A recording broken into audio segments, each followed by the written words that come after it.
Hello বন্ধুরা, কেমন আছো সবাই? আজকে তোমাদেরকে দেখাবো চাল কুমড়ো পাতা দিয়ে একটা বড়া ভাজার রেসিপি।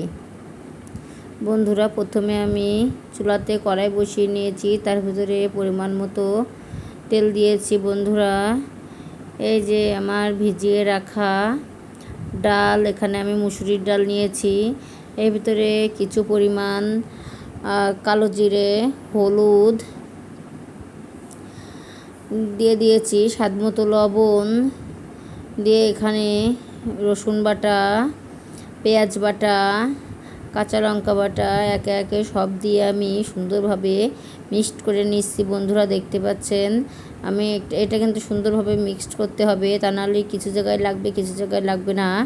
তারপরে আগে থেকে যে ধুয়ে রাখা চাল কুমড়োর পাতা, বন্ধুরা চাল কুমড়োর পাতাটা আমি যে উল্টিয়ে নিচ্ছি, উল্টিয়ে নিয়ে আমার আগে থেকে ডাল বেটে রাখার যে পেস্টটা, এটা আমি এই যে একে একে করে এর সাথে লাগিয়ে নিব। এটা ভালোভাবে লাগাতে হবে, সুন্দর করে লাগিয়ে নিয়ে আমি 3 কোনা করে এই ভাজাটা করব। আপনারা যেভাবে শেপ দিতে পারেন সেভাবে করতে পারেন ইচ্ছা মতো। এই পাতাটা শুধু না, এখানে কিন্তু যে কোনো পাতা দিয়েই এভাবে বড়া করা যায়। বন্ধুরা, এই যে তেলটা গরম হয়ে গেছে, একে একে বন্ধুরা আমি সবগুলো এভাবে ভেজে নিব। এই বড়াটা খেতে কিন্তু বন্ধুরা খুবই স্বাদ। এটা শুধু মুখে খেতেও ভালো লাগে বা গরম ভাতের সাথে লবণ দিয়ে খেতেও খুব ভালো লাগে। এই যে বন্ধুরা, এভাবে এইগুলো আমি ভেজে নিব। এগুলো এই যে আমি উল্টে নিচ্ছি আস্তে আস্তে।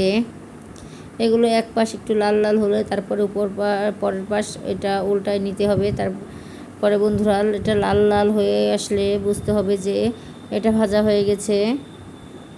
বন্ধুরা, এই যে একটু নাড়াচাড়া করে করে উলট পালট করে দিতে হবে, যাতে সব পাশে সমানভাবে ভাজা হয়। এই যে বন্ধুরা, এটা খুবই একটা স্বাদ, একটা মুখরোচক জিনিস। বন্ধুরা, আপনারা বাড়িতে একবার হলেও ট্রাই করে দেখবেন এই সহজ পদ্ধতিতে।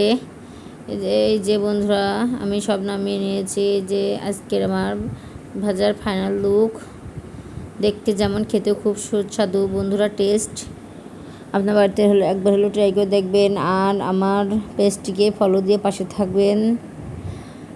Bye bye, tata.